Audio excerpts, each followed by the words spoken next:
welcome to this School Leaders Roundtable, and particular thank you to School Management Plus for allowing us to have this forum. And as in previous occasions, we will be recording this. It will be hosted on our YouTube channel, but if there's anything that you think afterwards on reflection, you think, actually, I'd rather not have said that, or there's something there, please email, just so that we're aware of that, and then we can edit that, because what we really want to do is to facilitate a good, decent discussion, because what this isn't is a webinar. I'm not going to show some slides and that's going to be it for the next 50 minutes. This is about discussion. We want to have as honest a discussion as possible and feed in our different areas of interest and expertise. So if a bit of Zoom hygiene, if people want to say something, I mean, either literally put your hand up, which is probably easy because you're all on the screen here, or you can do the funny thing where you raise your hand digitally. That's fine. And also, because we're still getting, people don't know everybody, if you want to say something beforehand and you feel about who you are, please do. Hopefully, I've managed to introduce you just a little bit here, just ahead of time. So hopefully that will be fine.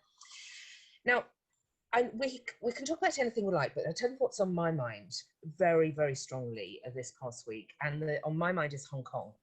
And it's Hong Kong, the national security law, and the impact that that's going to have on our schools. Now, the reason for that I'm thinking about this is partly from a pastoral perspective, because how are we going to ensure that our students who come to us from Hong Kong, how are we going to ensure that they are safe in what they do?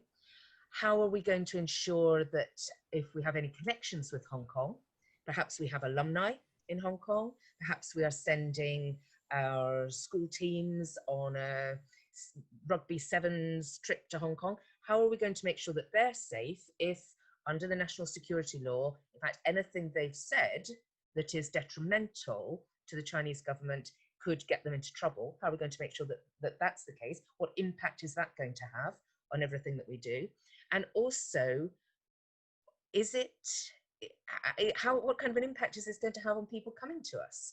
If people are coming from Hong Kong, are they coming to our schools, but we can't keep them safe in that way? What are we supposed to do with that? But also, is it an opportunity? Are we going to find that more people are coming? So that's what's going on in my mind.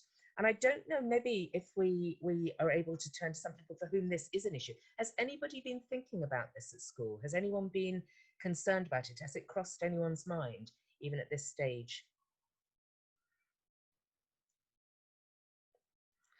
I don't know, Philippa, if you've seen this from an admissions perspective in any way. Is it something that you've been thinking about at school? We've obviously been thinking about how we bring back our international pupils, but I'm probably not the best person to comment on this, because we have a very low proportion of international pupils at Camford. It's about 3 or 4%. So I imagine that David might have more of a sense of the international marketplace than I do, because I think SEBA have more international cohorts that they're looking at than we have. So all I can add is that we are looking at ways of sort of the quarantining and so forth for our small groups of international pupils, but I can't really comment any more than that, unfortunately. Well, that's a good point in bringing people back.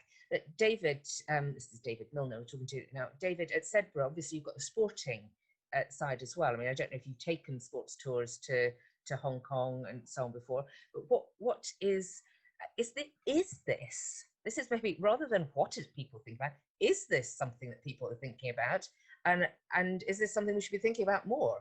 David, I don't know if you've even thought about it or considered it. It is something which is being discussed in meetings at the moment, but not just that. Like Philippa, our priority at the moment is our returning pupils and ensuring that we are offering a safe environment when they return in September, and being flexible to those markets in terms of pre-term accommodation, half-term breaks, and so on.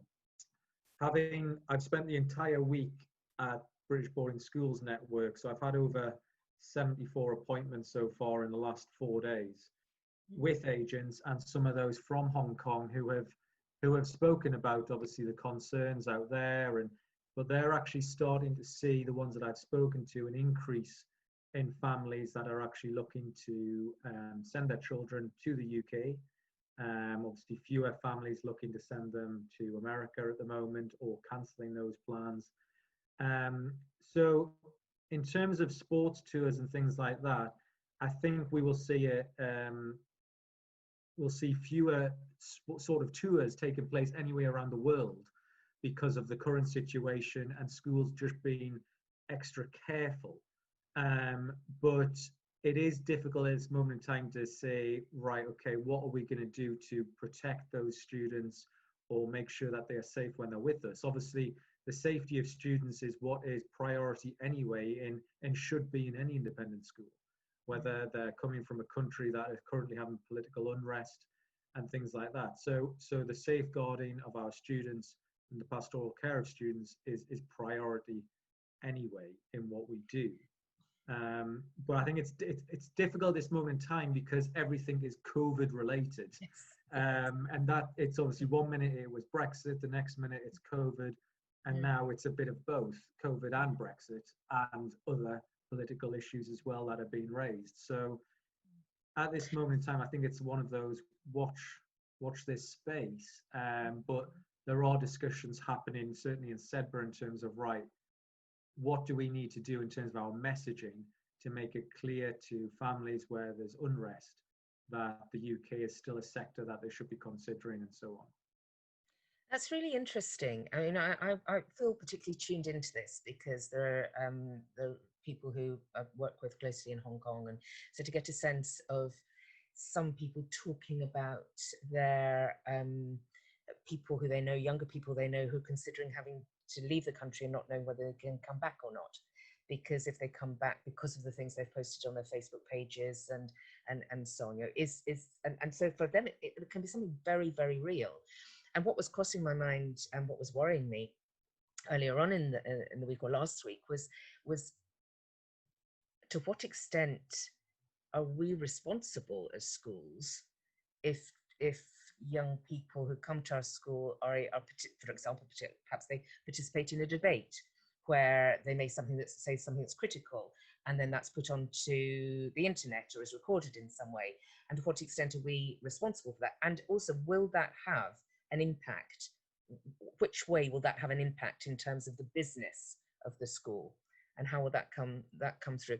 Steve, you've been talking to lots of parents from Hong Kong as well, haven't you, recently? Yeah, we talked about this before, haven't we? And it's a funny one because Hong Kong, Dubai, and Singapore have been regular interesting areas for us, for parents moving back into the UK. Most of them are expats, but actually over the past 3 to 4 months, we've seen a real increase in activity in those regions. Who knows what the specific reasons are for each individual family, but they're generally all expats, all spectrums of age group. Some, they've been away for 8 years and it's ready to come home, so they may have been coming back anyway, which is a normal pipeline. But then other people are, it's got to be in the next 2 weeks, 3 weeks, 4 weeks, and it's more urgent. But the interesting thing is actually, it's kind of word of mouth.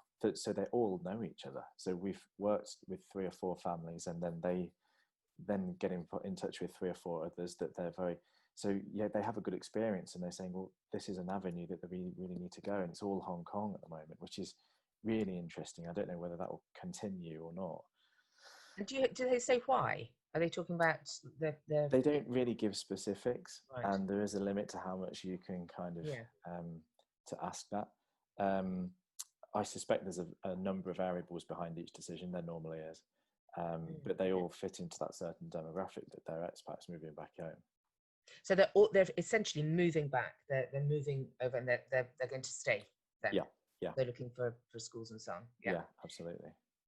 I mean, I don't know if this is something that we're not thinking about and not talking about for a number of reasons. And one is that there is so much else going on. And yes, Brexit, COVID, end of term, planning for people coming back, all of those different things. But maybe it's also that we haven't really grasped what this might be about and the impact that might be.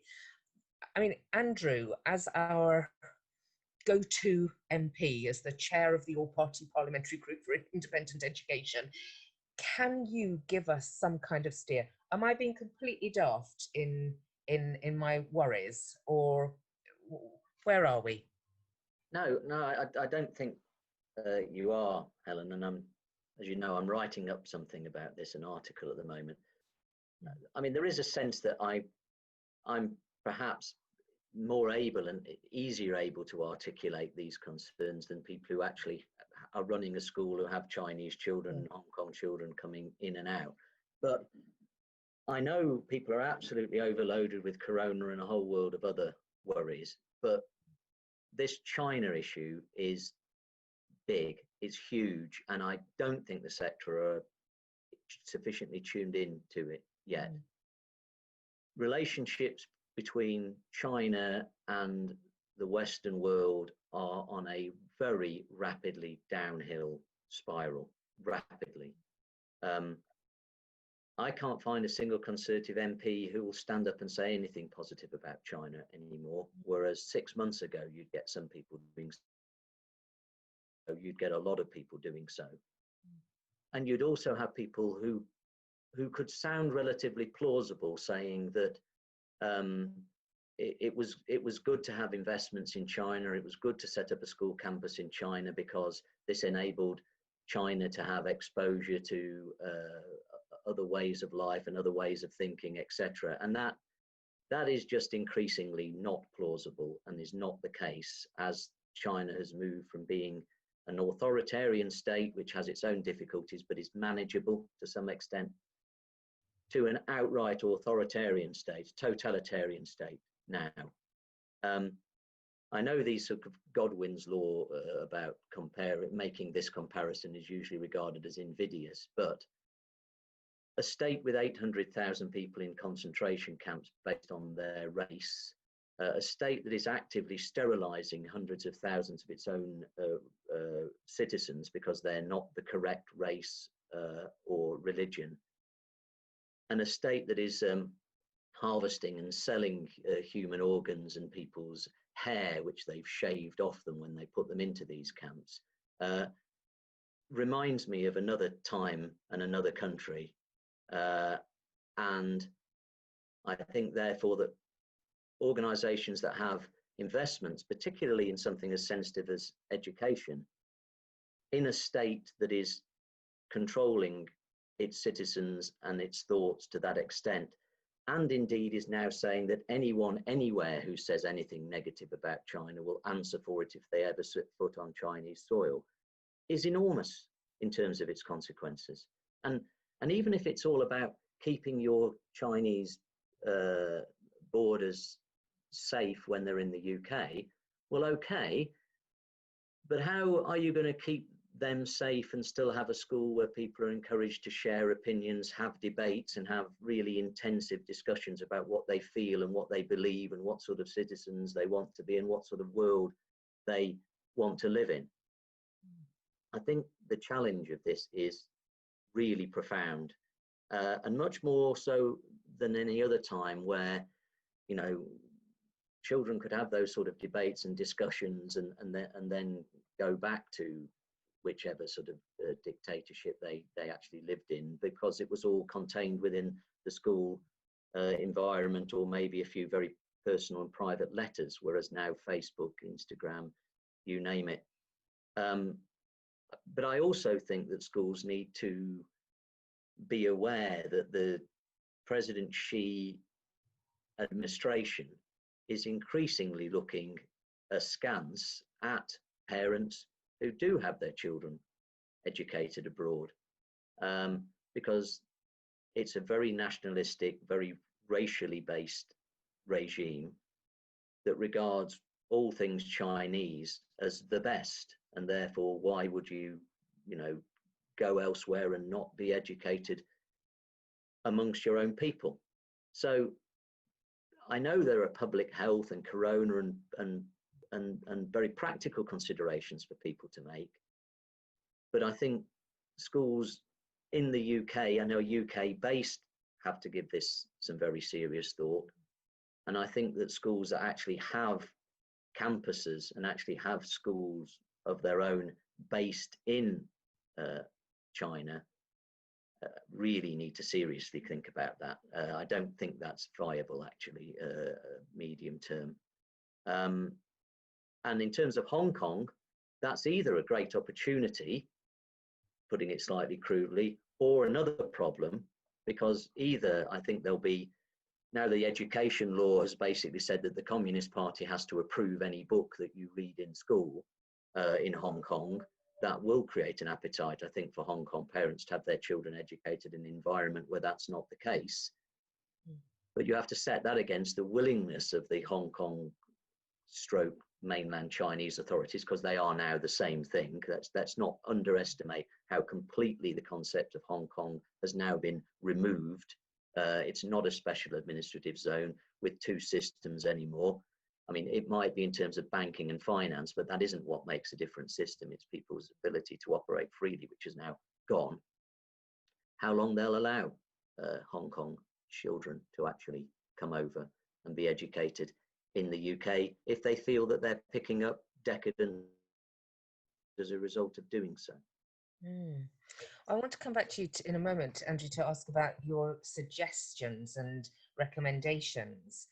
But I saw, Steve, you had your hand up. Yeah, thanks, Helen. Really interesting that, Andrew, and I think Helen just took the words out of my mouth.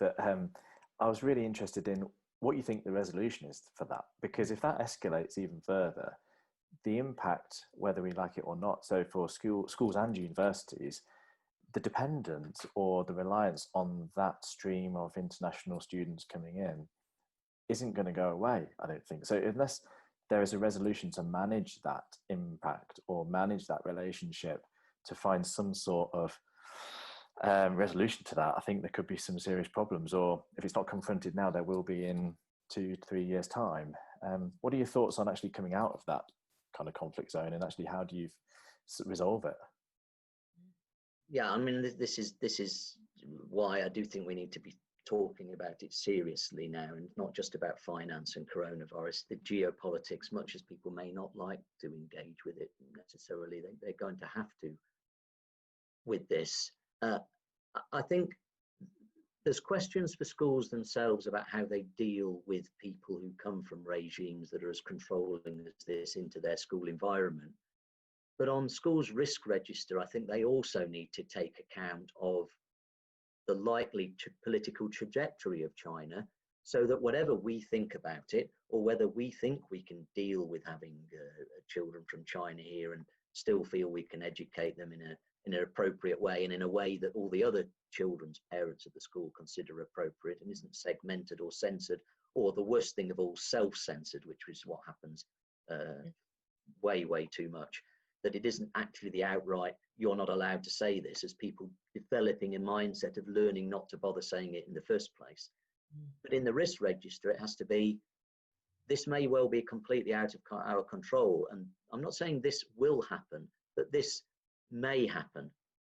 That this is a situation and a lack of supply that you've relied on for many years, that you need to be ready for and face. That it isn't just about developing a vaccine for coronavirus and having, some hand sanitizers and quarantine periods. Whether this market, no matter what you try and provide for them, whether it will be there at all. Now, the solution to that, I suppose, is to keep prices down so that they're attractive enough for UK domestic borders. Accept the fact that most of them will want weekly and flexi, as I've just been talking about in a previous conversation. And also look at some other markets and other markets. I mean, one I've been doing a few Zooms and conference opening sessions and what have you with just of late is in West Africa, in Ghana, and two fastest growing economies in Africa. They've both got very substantial populations, Nigeria in particular. And whereas the Chinese market, I think, is very focused on academia and results, I must get this excellent set of results so I can go off to the next university, etc. Ghana and West Africa are interested in British school culture and traditions as well, and in some cases, therefore, can be a better fit, as well as a quite sizable potential growing market. Mm-hmm. I mean, I hesitate to ask this of David about Sedbergh, but Sedbergh does have an overseas connection, doesn't it? I don't know if you're particularly involved in that in any way, and if that's been something that, particularly in the light of what Andrew's saying, thinking about the future, about whether this is tenable or not, is that something, do you think, that your board are even thinking about at the moment?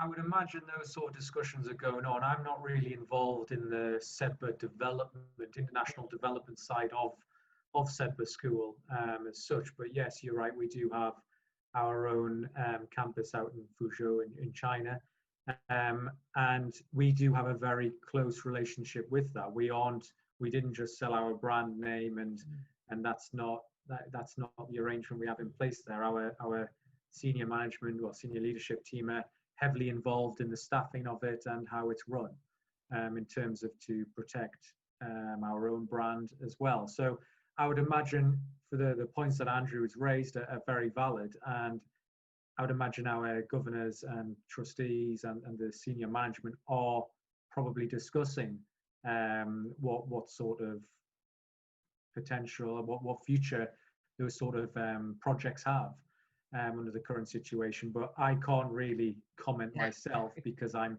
not involved in that side of those operations. I think it might be worth mentioning that we've been talking about this. Might be worth. I've made a note. Yeah. Because I think I've talked to a few principals over the past week, and people are, I mean, just like Philippa said at the very beginning, so busy in thinking about people coming back to school and how we're going to manage it, how we're going to keep them safe in that respect, safe, physically safe, from the virus, and how you're going to keep the right distancing and what might be said in the July and all these different things, that actually we're not necessarily thinking about how do we keep a member of staff safe who maybe has been critical about China but chooses to go to Hong Kong to visit family in the holiday, for example. What do we need to be saying about those kind of elements? Because, as Andrew says, if you read what we can see about the law, it is completely wide-ranging.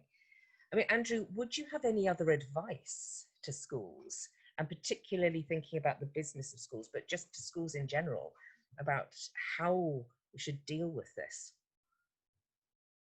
Well, I think this is a start, is to actually deal with it, is to actually be cognizant of the business risks. I mean, if there wasn't a business risk, if this was like attitudes to China 3 or 4 years ago, I'd still be saying this about the Chinese regime, but I'd be caveating it by saying this is just my personal opinion. I find what the Chinese do highly disagreeable, and I express it in those terms. I suppose what I'm is encourage everyone to sort of see, yes, you know, conservative politician has very strong views about China. That's one bit of this. The other bit of it is, however, that the attitudes that I'm expressing about China are not a niche attitude anymore. I mean, when Dominic Raab stood up in the House of Commons and gave his statement about China, it was remarkable how from left to right, there was a common view. And you'll have noticed with Huawei that even before coronavirus, there was a really intense debate across Parliament, but within the Conservative Party particularly, about Huawei and was it appropriate for this 5G network, and people weren't very happy about it. But that's magnified and intensified massively now. And I've noticed, if you look on, well, I know you all do, on LinkedIn, it's my favorite platform, that even 4, 5, 6 months ago, there was quite a lot of traffic from Chinese education agencies and people saying we're developing this in Shanghai and we're developing this, and that's all gone very, very quiet. I mean, one thing came up recently, an education company put up a piece about it's WeChat, isn't it? The Chinese sort of chatting thing, and how wonderful it was, and it was great, and all of this. So I posted up a link from the Washington Post saying that WeChat harvests all your data and sends it to the Chinese intelligence agencies. And anything you've ever said on there will now Beijing. And the sort of response was, oh, well, yes, thanks for pointing that out, Andrew. But we were just saying it's a good thing to have a chat on, but obviously, yes, if you're a member in China and so on, you have to be aware, etc. That was a Chinese agency. So I just think this is the start of a quite significant disengagement which will take place over the next few years. And I'm not so naive to say that the West and China will have nothing to do with one another. And I don't have a unique house in the United Kingdom that doesn't have anything made in China in it. You know, I've got as much sort of Chinese stuff knocking around in this house, whether it's clothing or electronics or what have you, as everybody else has. What I'm saying is that this is a quite rapid acceleration now of that sort of decoupling that I noticed. I mean, St Bees up in Cumbria, which is a lovely old school, several rescues attempts tried, didn't work, closed. The Chinese then picked it up a sort of fire sale, as it were, because it had actually shut down, so it wasn't worth as much to pick up. And we're marketing the school as St Bees School, where East meets West, you know, where West meets Chinese culture, etc. And I'm thinking, I don't think that's a very good marketing pitch anymore. I'm not so convinced parents will be into that as a concept now as they would have been even 2 or 3 years ago, where it would have been, oh yeah, well, the Chinese are really good at maths, aren't they? I like the sound of that. I think that idea has disappeared now and will continue to do so. And all I'll say about finally is, I'm saying all this as a politician because this is what I do every day, but it does then eventually percolate through to everybody else and everybody else. And I'm just underlining the fact that if I was trying to say this, that this is what I think you should do, folks, I would caveat it with that. What I am saying instead is this is what pretty much everyone is saying and doing at a political level now, and that is bound to have a significant impact. Yeah. And thank you very much for that. And I think that's one of the real values of a forum like this, where we can get that intersection between different people thinking about different things, because people, as you know, in schools are so busy with the operational, have been absolutely on their knees, and yet there are these other issues that we need to be you're really concerned about. And it must admit it pains me hugely to have to be worried about this, because my big thing is global competence, and about people learning to be able to get on with one another and be respectful of one another wherever they are in the world. And I know that we'll want to talk about other things, but this is such a big and important thing. But I think, is there anyone else who wants to add anything to this area? Philippa.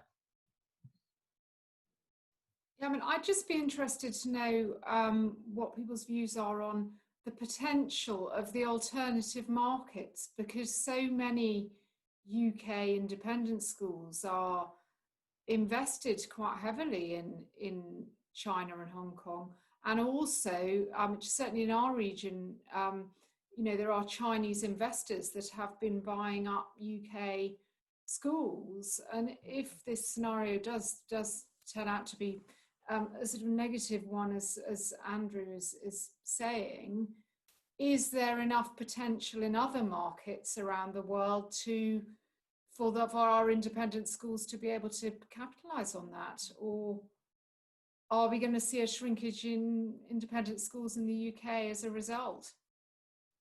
I mean, I don't know, Steve, if you've got any thoughts about the potential of other markets. Yeah, I think there probably is, but I think the question and my kind of view on this is that it's impossible for there not to be a resolution.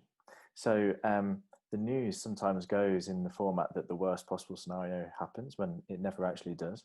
So I appreciate that relationships are probably not great at the moment, but I think the idea of there not being a resolution to that relationship or mitigating the risk of some sort, I don't think it's feasible in the modern world to suddenly say, well, actually there'll be a decoupling and that's it, we'll see you in 50 years, because I think the world is so small. And I think relationships, not just around education, but all forms of commerce, rely equally on loads of different relationships like that. So I think there is potential in other markets to kind of fill the gap short term. But I think we won't be able to get away that quickly from a reliance on that spend from China coming into the UK at education level. I was really interested to see, Paul, if you don't mind me asking you from an international school perspective, how does this all sit with you guys? Where's your reliance? Or if there is one, or maybe you've got a kind of a more of a balanced ship on your student role. It's very interesting how we all have these sort of key markets, don't we? And for us, our key market is obviously British families, yes. Dutch families also make up the next largest group, but our largest group of families is Indian families. We have a large number of families who are working for various companies. There's one company in particular in Amsterdam called Tata Consultancy. And we're not getting Indian families coming to us at the moment because the visa office is closed down in India. So that's where our bottleneck is. And we're hearing lots of families talking about how there'll suddenly be a surge of Indian families coming to the Netherlands in September, October. So that's in terms of our Chinese families. We do have a proportion. In fact, I was only welcoming a Chinese family this morning. But it's a very small, we're talking single digit percentage wise. But even so then, as Paul, have you thought about this issue of, with the new national security law in China, about how what you do in school could have an impact on those families? Because if you're encouraging, for example, and I know that I'm talking about this slightly from a curriculum perspective, but we all know that the business of schools, it lies in the education. And in fact, one of the things I would say for everybody here is that we need to make sure that the business of education flows more into and has more of an impact in and works both ways. But the question I'm asking is, suppose as part of the English syllabus, they have to do a debate and they're allocated a role in that debate, which is to speak up about or against something that's happening in China. And that debate is then recorded and is sent out and so on. Are we keeping those children safe? Should we be keeping those children safe? Should we be saying, no, actually, we stand up and say that they're, in your case, in Dutch ground, and this is what the Dutch say, and this is how we approach it. What are we actually doing this right? And if not, do we need to make it clear to our Chinese families that they won't have that kind of approach, that this is the risk that they are taking, so it's their own personal risk register as well? Do we need to do something like that? Or do we need to, as Steve says, find some way to find some kind of resolution? Or are we just going to stick our heads in a bucket of sand and wait? I mean, Paul, have you thought about that at school? The honest answer is no. I think that the truth of the matter is, and maybe Andrew, this is also a question for you, at what point do you think government would actually start almost sending out health warnings to all of us, to the world? When would we start seeing these things? Like when you were talking about Huawei and so on, of course, when all that was being discussed in the newspapers, we as ordinary citizens would look at that and we would go, is there really a problem here? Or is this sort of people just being overly zealous about towards the Chinese and so on? But of course, clearly there is something there. And there are enough sort of people from various spheres of influence that are saying we need to be worried about this. But to take Helen's point, you could almost imagine a Department for Education document coming out one day saying, actually, schools, you should be being aware of this. You should be just sort of at least be cognizant of this and aware of it. So I'll push the question back to Andrew, actually, and say, do you expect at some point Department for Education pushing something out, or government at least? I would think not, and I'll tell you why, because I think that would basically be the government encouraging schools to engage in acts of censorship and self-censorship. I think any message that could be either construed or misconstrued as the British government saying, hey, schools, you better be a bit careful about what you say, and you better not go there with this, and you better make sure that your children don't, is exactly the opposite. I mean, I think the challenge back is that the schools have to continue to have a full, rigorous debating environment where ideas are explored without fear or favour, or you are compromising everybody else's education that you provide for the sake of coddling and not wanting to upset the Chinese Communist Party. Mm-hmm. And it's a challenge. That's a challenge also for schools who operate in different parts of the world too, in terms of getting their British schools overseas status. And particularly in areas where, for example, homosexuality is banned, and as part of the British values of the Equality Act, etc., all of this. And I was having a conversation with the former principal just this morning about exactly this situation, about how we support and help schools who are in those situations.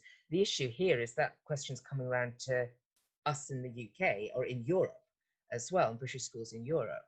And that's disconcerting for all of us. But I think, Andrew, you're absolutely right. First step, be aware, be able to think about it, be aware, and be very conscious of what this might mean from an educational perspective and therefore from a business perspective.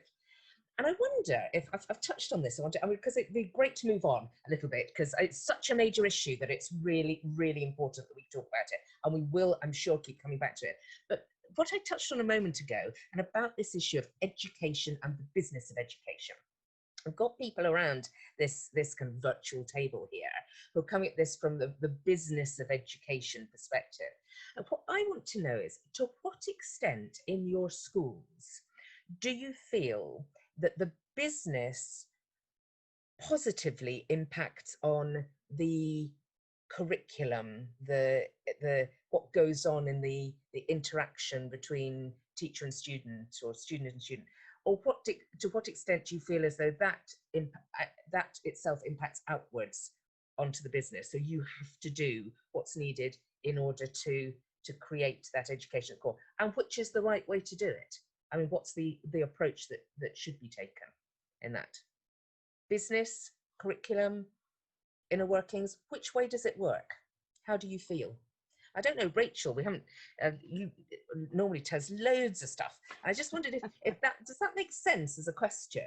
And if so, what is your observation from working with a number of schools? Yes, Helen, it's a very good question. It certainly makes sense. It makes absolute sense. There are so many answers I could give to that question that I think we'd be here all day. But funnily enough, to my left is a printout of a webinar that I am delivering next week, and based on an article that I wrote that got huge traction on LinkedIn a couple of weeks ago about thinking about your school as a business. And gosh, where do I begin? I mean, it does work both ways, to answer your question succinctly. The school, I think there are some positives that have come out of the article that I wrote. Talked about one of the positives that's come out of this whole COVID situation is the understanding of academic staff and support staff about the school as a business. And I think that's a huge positive, because I think for possibly the first time ever in some schools, there's been a clarity of accounting. There's been a clarity of management leadership decisions. There's been a clarity that many schools have never seen before in terms of being open and feeding information to their staff. Now, for those of you who are heads around this table, you may well be shouting, but I've always done that. And hopefully you have always done that. But I have seen a huge degree of information going forward to enable staff to understand that the school is a business and has to operate as one. Now, obviously, there have been some terrible, tragic circumstances that have come about in the last 4 months. We've seen voluntary redundancies, furloughing, like we've never seen before. But I think I do believe what that's done is engendered an understanding that wasn't there before. So that's the first thing. I think, fortunately, we all now understand that the school has to, it's a business. It's got a balance sheet at the end of the day, but it's also got business ethical responsibilities as well. And that's a really important side of it, that the ethical responsibilities that sit with the leaders in schools, and the leaders I've worked with in the last few months have had a really tough time, particularly on that ethical decision making, looking after their staff, but balancing that with operating as a business. When you asked the question, Helen, I was thinking on 100 different levels the other way round, and how do schools sort of input into the business? And there are so many levels of that, from, studying business studies, for example, that's one small part of it, to children understanding about business worlds and pupils understanding about business worlds, of the business world. There are so many things that spring to mind, but I think the most important thing for me is that schools are fundamentally, I think I've written it somewhere, hubs of learning and teaching, and so much more aside from that. But unless we understand their role as a business, and this is true for state schools as well as independent schools, only more so for independent schools, I think we're being naive, and I think we need to just get our head around the whole concept. But sorry, go on. I was going to say I saw Steve putting his hand up, so just yes. Yeah, please do come in, because I was just going to add to your question, Helen, and I'd be interested to see what everyone thinks, really, David and Paul. But are we on a kind of a collision course? The way I see it is that our schools need to get more commercial in all of their aspects of running their business. So admissions being only one of them, but fundraising and everything else that goes with it. As they get more commercial with that, they may go outside of the sector to hire best-in-class talent. So head of sales from Procter & Gamble, you get involved type of thing. And they're then bringing in a very commercial element to that business. Does that then set them up on a course to clash with the education element that sometimes the two just can't go together? Or can they? I don't know. I say that there probably will be conflict along those lines, because they're two very different worlds, and I don't know whether they need to work a little bit more in harmony. So the big groups of schools that are sharing their cost base, they are getting more commercial into their marketing and the sales strategies. Does that have an impact on some of the things that have to be compromised on the other side if they're not making the money? I mean, Paul, I don't know if you want to say anything there about that. I must declare an interest when I speak to Paul, because I am actually the chair of his board. Okay. So it's a super board, and it is actually a really, really good board, because it has people in it from a range of different professions, doesn't it, Paul? I mean, forget me for a moment, but it's a pretty good board. Do tell us, and tell us about the business element to the school. What's been very interesting over these last few months is the fact that there has been the tension between what some teachers are saying, that's enough in terms of what we're providing our families during school closure. And I know that I was talking to a principal in Morocco, and he was saying that his teachers had basically cancelled all holidays. They were working through the weekend tirelessly because they were absolutely petrified that they were going to lose all their families. The families would just walk away. And here, I had a little bit of a sense that with some teachers, there was a tolerance level where they thought, well, I've done enough now, and I've gone above the call of duty, and that really is it. And this reaction of parents feeling that they were paying a lot of money to get something which was not the same as 6 hours a day in school was a real clash. And I was almost there trying to negotiate that, because I could see it completely from the parent's point of view. Equally, I could see it from the staff point of view. But at the end of the day, we had to provide something where our parents would be entirely satisfied that they were getting their money's worth, because we would then have a discussion with our parents saying, look, we can't give you a fee rebate because we have so many fixed costs. You know, this is the big conversation that everybody's having in the UK right now. And we have stuck to our guns on that. And we've been very open and transparent, showing our parents actually going into lockdown, going into school closure, and even coming out of school closure now, and having, you know, a huge number of cleaners around the place doing all sorts of cleaning. Actually, in terms of cost savings, we've only saved about 30,000 euros over that period. But by being very open about that with parents, that has put that whole debate to bed. And we're very fortunate about that. Very lucky in that respect. On another note, though, about customers and so on, it would be very unusual many years ago, even now maybe, when parents actually are referred to as customers within the common room. Teachers, if a head stood up and started referring to parents as customers to the staff, very soon some of the staff would be, well, you know, this might be true, but I feel uncomfortable about this.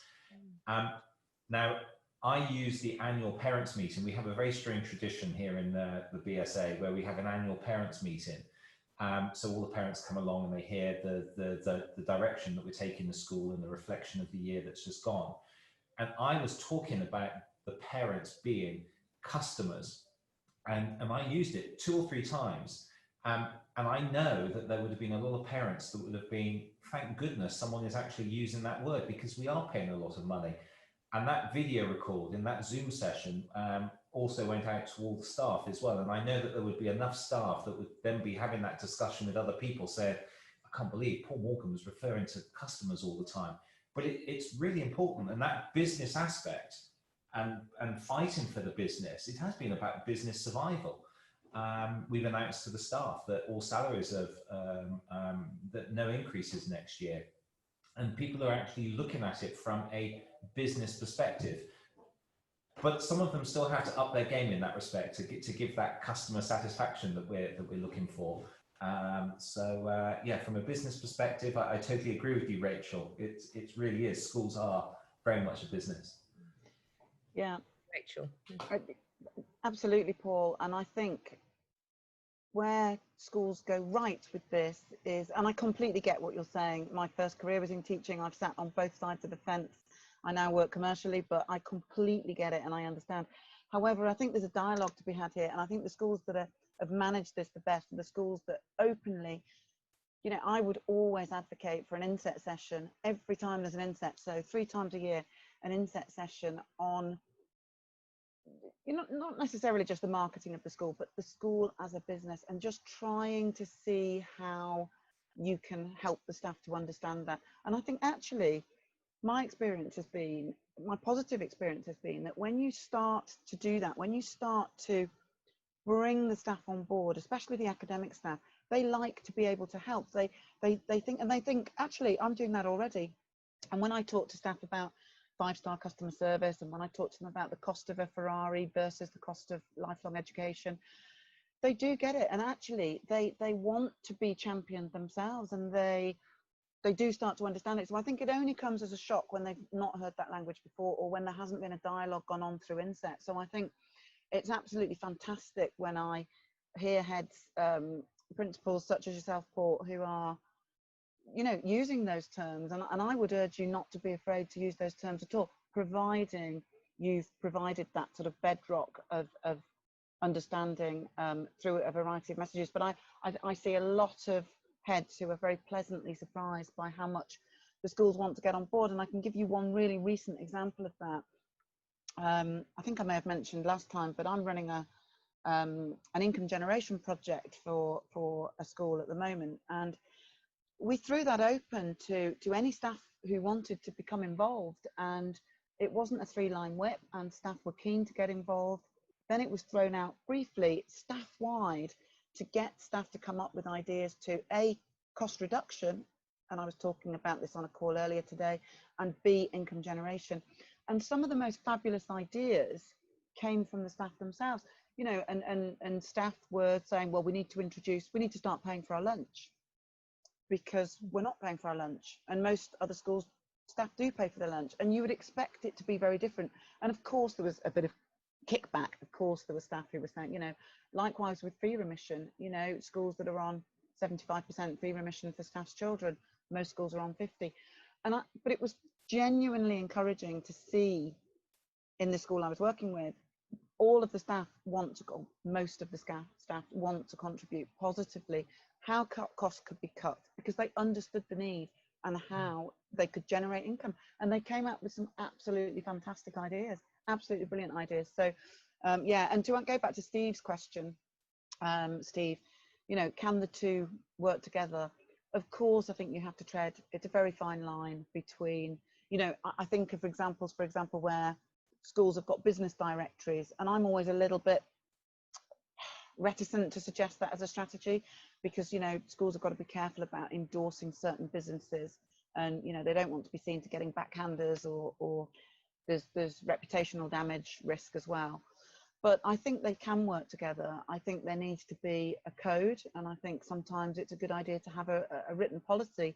I'm not one for policies at all, I have to say, but, you know, sometimes there needs to be a code of practice that's adhered to, because, yeah, the last thing we want, schools are schools. Schools are about the teaching and the learning of our young people and supporting them in every way we can. But I think the two can work together, Steve. I think we just need to tread the balance carefully. And what I'm hearing from all of this, actually, I mean, it's not being said, but it's, you talked about foundation a moment ago and having that strong foundation. It does also need the governing body to be tuned into this. And a lot of what you were saying, Andrew, as well, about schools being aware and the risk register sits with the governing body. But it's something that the governing body can't sit around and make up themselves. They need to have it fed into by the executive in the school, by the business leaders in the school, to make sure that happens. So that's great. That's great. Of course, you need super governing bodies, don't you, Paul? That we just have. Yes, that's right. Exactly. Good. It is actually a really good board. I will say lots of professional expertise in there. Anyway, I thought we're almost at the end of our time. I just wondered if we just have just a quick think. Let's think this is July, and it's the end of term. We've got the holiday ahead of us, but we still got the opportunity to think. It's the opportunity to make a difference. All of that. Does anyone want to say what it is they're going to be doing in July to take education forward? Is anyone going to, and it could be something they're doing in order to take it forward? Anyone want to say what it is they want to do? Anyone? Rachel, one sentence, Rachel. Yeah. John, I am planning a series of webinars that start in September, a little self-promotion here. Your School as a Business, Key Issues for 2021, a series of professional talks. They're all free. We're going to have some great speakers, try and lean in. But basically, the idea is to help people understand the schools as a business. But I shall also be sitting on a beach and surfing on some waves in Cornwall to try and put some space into my head so I can think more widely about education. Brilliant, brilliant. Anyone else want to say that what they're going to be doing in July to take education forward one way or another? Steve, I think you're going to be busy talking to lots of parents, aren't you? That's the plan, yeah. Yes. We are having a forum, actually, a physical text forum, so a kind of a closed book Facebook style chat that people can engage outside of these sessions together. So that will be on our website soon. So hopefully it won't be public facing. So good strands of discussion can happen behind the scenes as well. But you also want us all to contribute, don't you? Absolutely. To write things and any ideas and discussion points that are affecting. Absolutely. Yes, yeah. And Andrew, you're going to be writing an article, aren't you? So. Article on China that I've been invited to write, and as I say, I am doing it from a position of my passion and enthusiasm for the sector to just keep people as aware as possible of making these decisions in a timely fashion. So, you know, this is in no sense having a go at schools and saying, how dare you have a campus in Shanghai, you're a disgrace to Western human rights, but it is just getting this on the table in a way that perhaps I can slightly more easily than others, if they can then take it away and think about it and make sure that those risk registers are on 25 out of 25 and bright red on this particular subject. Yeah, great. And that'd be really helpful. And we can get that out. If we can get that out and get that out to all schools. Anyone else want to say what they're doing in July, or are we going to? Yes, David Hollands. One of these days we're going to come to you, because one of the things you don't know about David is that he's got such exciting projects and ideas going on for the future of education. And one day, one of these forums, we're going to absolutely concentrate on that. But tell us, David, what you're going to be doing in July. Quite simply, after an hour of listening to ladies and gentlemen, is I'm going to continue exactly what I've been doing for the last number of months, which is connecting global forward thinkers from within education and those without education that can see the future changes, are already laying commercial elements in line with to support the recognized educational system we have wherever it is. Andrew, you mentioned last time we met about India, and I heard India pop up. I get the Chinese thing. I mean, I think everyone gets it, but we're not quite sure what size soapbox we've got to stand on at the moment. And you've got maybe the biggest one. So yeah, yes. What the answer is yes. You know, what's the question? Go ahead. I think there's a lot that will come from that. And Rachel, your very important point. You know, I come from a commercial world, and the connection between education and commercialism, whatever that is, and you can bring out all the headlines of climate change to anything else you want to, that has to start to be embedded into the future of learning. And my program is learning in the 22nd century, because quite frankly, we have the next 25, 50, 75 years to formulate a new foundation on which this transition that we're part of, I'm a little bit older than probably most of you, we have a certain amount of time to make an effect. And that effect of bringing business together, bringing education together, and none of us have mentioned a pupil or a student or a child, I think, throughout the whole hour and 10 minutes.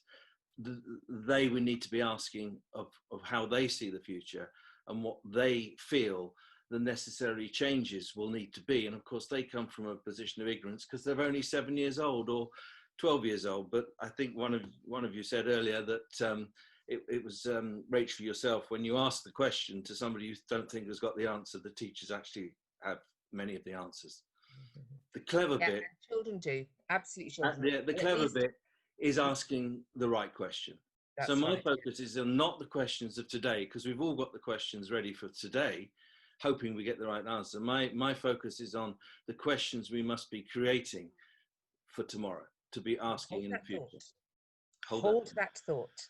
Hold that, and that will propel us into July, everybody. I really hope that everybody in the course of the next month gets a bit of a break, either surfing, either sitting on a beach, either sit up a mountain somewhere, so that we can make sure that our brains are clear, wonderfully sharp, and ready for, ready for exam results next month. How about that? Can I say a huge thank you to all of you for being here? Huge thank you. It's been great to engage in this conversation. I look forward to the next one.